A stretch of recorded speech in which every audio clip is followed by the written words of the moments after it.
নমস্কার, কেমন আছেন সবাই? আমি শ্রীমিতা আবার একটা নতুন ভিডিও নিয়ে চলে এসেছি। আজকে শুক্রবার, আকাশে কি মেঘটাই না করেছে দেখুন। কাল রাত্রিরে এখানে খুব বৃষ্টি হয়েছে।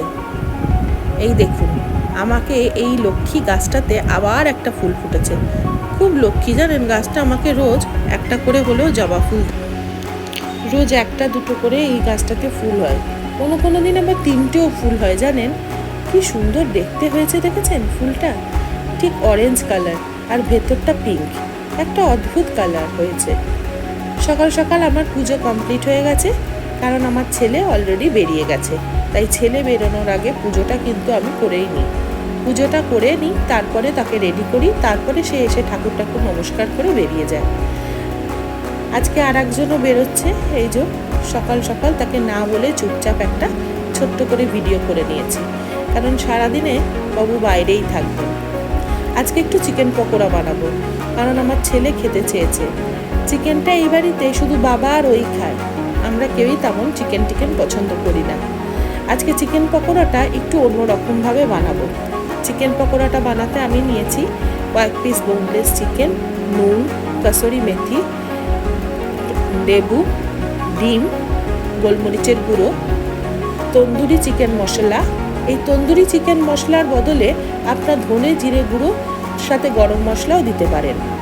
এটা হচ্ছে সোয়া সস। আর যেটা নিয়েছি সেটা হচ্ছে অল্প একটু কেওড়া জল। আজকাল বিরিয়ানি খাওয়ার নিয়মে এই কেওড়া জলটা সবার বাড়িতেই অল্প বিস্তর থাকে, সুতরাং কেওড়া জলটা আমরা এখানে ইউজ করব। প্রথমে আমরা এই আদা রসুনের পেস্ট, তারপরে এই যে সোয়া সস সব একসাথে কিছু দিয়ে আমরা মেখে নেব। মেখে নেওয়ার সাথে সাথে সব মশলাগুলো এক এক করে আমি দিতে থাকবো। এই একটু লেবুর রসের জায়গায় আপনারা যদি ভিনিগার থাকে সেটাও ইউজ করতে পারেন। আমার লেবুটা এখানে ছিল তাই আমি লেবুর রসটা দিয়েছি, তবে ভিনিগার দিলেও কোনো অসুবিধা নেই। তবে আমি একটুখানি ভিনিগারের থেকে লেবুটাই সব কিছুতে ব্যবহার করতে পছন্দ করি। এবার এক এক করে সব মশলাগুলো দিয়ে দেব। যেমন এই তন্দুরি মশলা, আগেই বললাম যাদের তন্দুরি মশলা বাড়িতে নেই তাদের ধনে জিরে গুঁড়ো সাথে একটুখানি গরম মশলা মিশিয়ে দিয়ে দেবেন, কোনো অসুবিধা হবে না। তন্দুরি মশলার সাথে আমি এক এক করে সব জিনিস দিয়ে দেবো। এই কেওড়া জলটা অতি সামান্য পরিমাণে দিলাম, মানে ধরুন ওই এক চিপির একটু কমই বলতে পারেন। তারপরে একটু নুন দিলাম, গোলমরিচের গুঁড়ো দিলাম। কসুরি মেথিটা কিন্তু মাস্ট, এটাকে স্কিপ করলে পরে কিন্তু টেস্টটাই আলাদা হয়ে যাবে। একটু কসুরি মেথি আর একটা ডিমকে আমি ভেঙে ওই চিকেনের মধ্যেই মিশিয়ে দিয়েছি। দেখেছেন, এডিট করার সময় দেখছি একবার না, ওমা আমি দুবার কেওড়া জলটা দিয়ে দিয়েছি। খাওয়ার সময় কিন্তু এতটুকু টের পাওয়া যায়নি সেটা। যাই হোক, এই ডিমটাকেও এর সাথে ভেঙে আমি মিশিয়ে দিয়েছি। সব ক্ষেত্রে আমি হাতটাই বেশি ইউজ করছি, তার কারণ হচ্ছে ছোটোবেলা থেকে দেখেছি মা যে কোনো কাজে রান্নার ক্ষেত্রে হাতটাই বেশি ইউজ করে থাকে, সেই তুলনায় আমিও হাতটাই বেশি ইউজ করে থাকি এখানে। এবার সবগুলোকে একসাথে ভালো করে ম্যারিনেট করে প্রায় 2 থেকে 3 ঘন্টা রেখে দেব।